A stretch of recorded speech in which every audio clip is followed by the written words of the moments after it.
Hello, magandang umaga po sa inyong lahat mga idol. Ito po ay aking ipapakita sa inyo ang resulta sa aking pag-organic na pagtanim ng mga palay. Ito po mga idol, tingnan nyo po.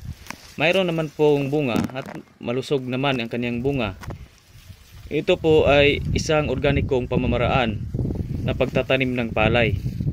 Ito po ay puro natural, puro natural mga idol. Kung nakita nyo, may bunga naman, okay naman ang kanyang bunga, iwas gastos pa, wala ka pang masyadong gastos, at saka mahal pa ang bintahan ng kanyang bigas dahil nga isa itong organic. Maganda po sa katawan yung organikong pagkain ang kinakain mo kaysa maraming mga kimikal. Kung nakikita nyo mga idol,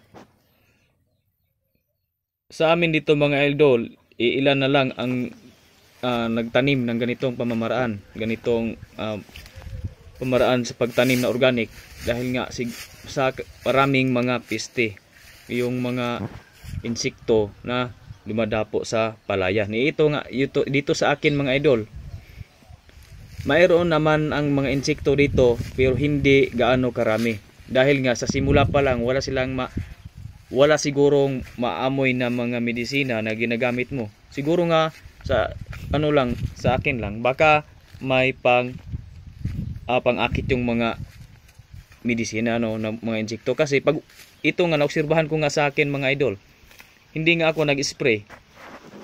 Wala naman masyadong mga insektong dumadapo sa akin. Kung meron man, kunti lang. Iba talaga yung dati na gumagamit pa ako ng mga medisina. Pag halos isang linggo, 2 beses ako mag-spray, pero hindi mawala-wala yung mga insekto sa iyong palayan. Kaya nga ito, sinubukan ko na lang sa simula hanggang sa pag-ani. Wala akong ginagamit na medisina sa aking palay para nga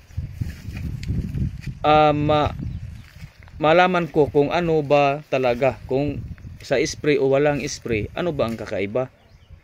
Ito nga mga idol,